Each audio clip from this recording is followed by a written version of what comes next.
So we lived through this health pandemic for a period of time, whether it was real or not. We're not going to talk about that today, but we lived through this health pandemic. But there's been a pandemic, I'm going to say, since the beginning of time, and that pandemic is one where people don't take responsibility for their life. And then they complain about the things that they don't have. And they complain that they haven't gotten to where they want to get to faster. And they're always pointing their finger at something other than themselves. Maybe they're pointing their finger at the president, maybe they're pointing their finger at the economy, maybe they're pointing their finger at their teachers, their preachers, their parents, they're pointing their finger at their boss, they're pointing their finger at their colleague, and every single time that they're pointing their finger at something other than themselves, there's three big fat fingers pointing right back in their face. So the only way, and this is critical, the only way that you get what you want in life is you realize that everything is your fault and everything is your responsibility. And the moment that you have that realization, it's not just a statement, it's a way of operating. The moment you have that, then you remove the excuse of not getting what you want. And you have your power.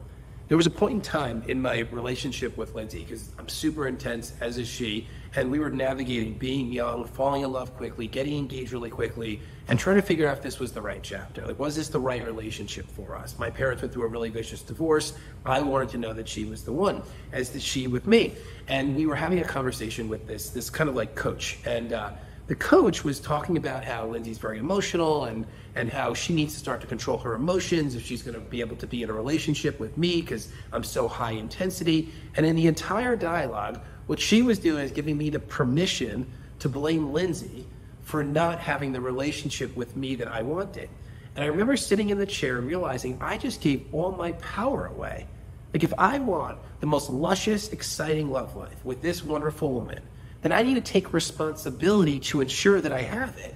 I can't say, once you take more control of your emotions, then I'll be the man that you're looking for.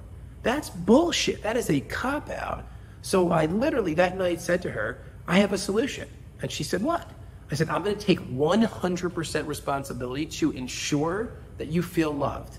Because the moment you don't feel loved, you get very emotional. You get very emotional and start to push me away because I'm already too intense and emotional. So I'm going to take 100% responsibility to ensure that all points in time, you feel loved. And guess what happened? Her emotions got in check. And guess what I did? I fired the freaking coach because the coach took my power away. And my coach was saying, once Lindsay controls her emotions, then you will be able to step in to be the man that she ultimately wants to be. Well, guess what? That shows up for you in some domain of your life. You might be saying, well, once something happens, then I can start making my lifestyle changes with regard to exercise and nutrition. You just gave your power away. You might say, once I get the promotion, then I'll be able to create this kind of impact in my career. Well, guess what? You just gave the power away. Everything is your responsibility and everything is your fault. And when you start operating from that space, you get your power back. And when you get your power back, you have leverage. And when you have leverage, you win.